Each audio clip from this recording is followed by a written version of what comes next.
안녕하세요. 디시전 사이언스입니다. 지금부터 KPI를 만드는 KPI 빌더 솔루션의 사용 방법을 알아보도록 하겠습니다. 먼저 간단하게 KPI에 대한 설명을 하자면 성과를 평가하는 지표들 중에 핵심적인 지표라고 볼 수 있겠습니다. 성과를 평가하는 지표들을 만들기 위해서는 미션과 비전, 전략 등을 세우는 게 중요한데요. 지금부터 하나하나 살펴보도록 하겠습니다. 자, 시작 버튼을 클릭합니다. 새롭게 만들어 보겠습니다. KPI 솔루션의 전체적인 흐름은 1부와 2부로 구성되어 있습니다.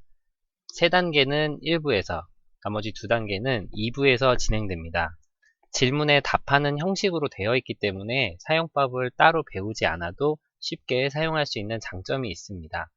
다음 버튼을 클릭하면서 순서대로 진행하시면 되겠습니다. 1부 시작하기 버튼을 클릭합니다. 첫 번째로 하고 있는 사업 또는 하고자 하는 사업의 이름을 입력합니다. 이런 식으로 질문에 답변하는 방식으로 진행이 됩니다. 여기 있는 물음표 버튼을 클릭하면 도움말이 표시가 됩니다. 앞으로도 궁금한 점이 있다면 클릭해서 설명을 읽어보시고 KPI 빌더를 사용하시는데 큰 도움을 받으실 수 있습니다. 빠른 진행을 위해 미리 입력해 둔 것으로 보여드리겠습니다.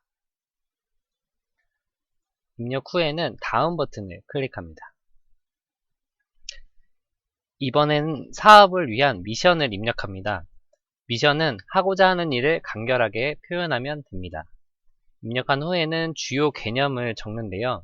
이때 중요한 것은 주요 개념을 입력한 후에 그냥 다음으로 넘어가지 마시고 꼭 추가 버튼을 클릭해서 제대로 입력이 되었는지 확인한 후에 넘어가시기 바랍니다. 비전도 미션과 같은 방법으로 입력합니다. 자, 이제 전략을 설정하려고 하는데요. 어떤 것부터 적어야 되나 막막해지기도 하는데 이럴 때는 위쪽에 있는 브레인스토밍 기능을 활용하면 많은 도움이 됩니다. 이 기능은 다음에 알아보고 지금은 넘어가도록 하겠습니다. 이 사업의 비전을 달성하기 위한 전략을 입력한 후에 입력이 다 되었으면 다음으로 넘어가는데요. 다음에 넘어갔을 때는 입력된 전략의 순서대로 하위 요소를 추가할 수 있습니다. 첫 번째 전략이었던 청결의 하위 요소를 입력하는 곳입니다. 입력이 다 되었으면 다음으로 넘어가고 하위 요소가 없는 경우에는 다음 버튼을 클릭합니다. 이렇게 전략을 모두 입력하게 되면 전략 체계도의 연관관계를 설정할 수 있습니다. 도움말을 잘 읽어보시고 미션, 비전의 주요 요소와 연관관계를 설정합니다. 일반적으로 이 관계를 점검하는 게 실질적인 스트래티지 얼라이먼트 달성을 위해서 매우 중요한데 대부분 이 단계를 생략하여 좋은 KPI 선정에 취약한 요소로 작용합니다.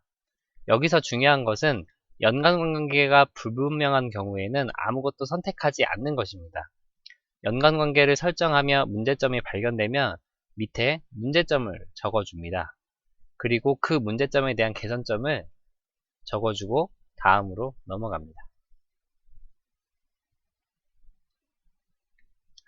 자, 이제 방금 전에 입력했던 개선점을 토대로 전략 체계도를 수정합니다. 변경하고자 하는 전략을 클릭하여 수정 또는 추가 삭제를 할 수 있습니다.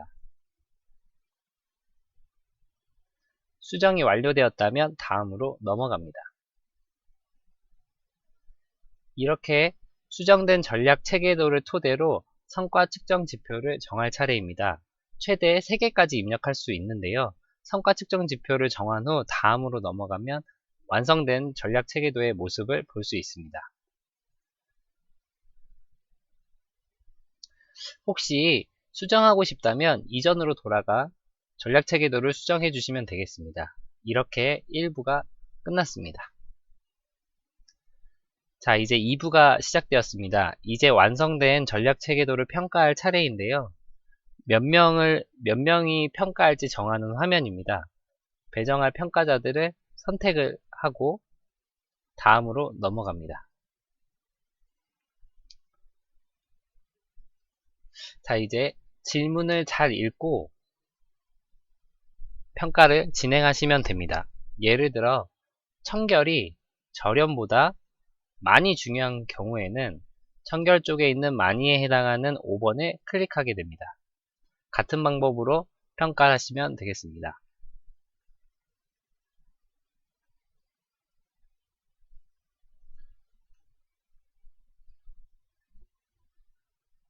평가를 다 하게 되면 비일관성 비율이 나타나게 되는데요. 0.1보다 높은 경우에는 붉은색으로 표시가 되며 이것은 논리적으로 개선할 점이 존재한다는 것입니다. 이는 판단의 논리적 타당성을 검증하는 데 대단히 중요합니다. KPI 선정에 있어 매우 중요하나 대부분의 경우 이런 기능이 없고 또 생략하지만 KPI 빌더에서는 핵심적인 기능 중에 하나입니다. 이럴 때는 이 옆에 판단 도우미를 사용해서 바꿔보도록 하겠습니다. 1을 클릭합니다. 같은 색상으로 깜빡이는 곳이 비일관성 비율을 낮출 수 있는 판단입니다. 이것을 참고하여 자신의 판단을 조금 수정해 보도록 하겠습니다. 다시 한 번 더 해보겠습니다. 자신의 판단과 잘 맞지 않는다면 다른 판단도 볼 수 있습니다. 0.1보다 낮아졌다면 이제 다음으로 넘어갑니다. 평가 항목이 많으니 미리 입력된 화면을 보면서 진행하겠습니다.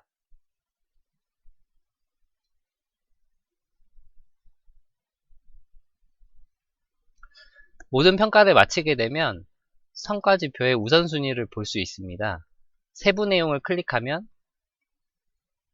자신이 했던 평가를 볼 수 있고 평가를 수정하고 싶다면 문항을 클릭하거나 아래 비일관성 비율을 클릭해 줍니다. 평가가 완료되었다면 평가 완료 버튼을 클릭해 줍니다.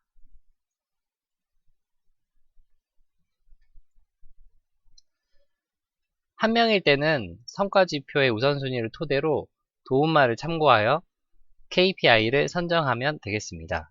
이번에는 다른 2명의 평가자들의 의견을 통합하여 결과를 보도록 하겠습니다. 평가는 같은 방식으로 진행이 됩니다. 다른 2명도 평가가 완료되었다면 통합된 결과를 볼 수 있습니다. 배정했던 3명의 평가자가 모두 평가 완료가 되었습니다. 이렇게 선정된 KPI를 달성해 나가며 미션과 비전을 이루시기 바랍니다. 성과지표를 토대로 KPI를 선정하는 방법은 높은 프라이어리티를 받은 성과지표를 중심으로 KPI를 선정하시면 됩니다. 예를 들어 프라이어리티가 높은 PI들을 선정해서 그 합계가 80%가 되는 PI들을 KPI로 선정합니다. 또는 PI의 개수가 많지 않아 모두 KPI로 선정할 때에는 프라이어리티가 높은 PI들부터 목표를 달성해 나가면 좋을 것입니다. 여기에서는 80%가 되는 한 끼 권장량까지가 KPI로 선정해도 괜찮을 것 같습니다. 이렇게 KPI들을 선정해서 꼭 미션과 비전을 이루시기 바랍니다. 감사합니다.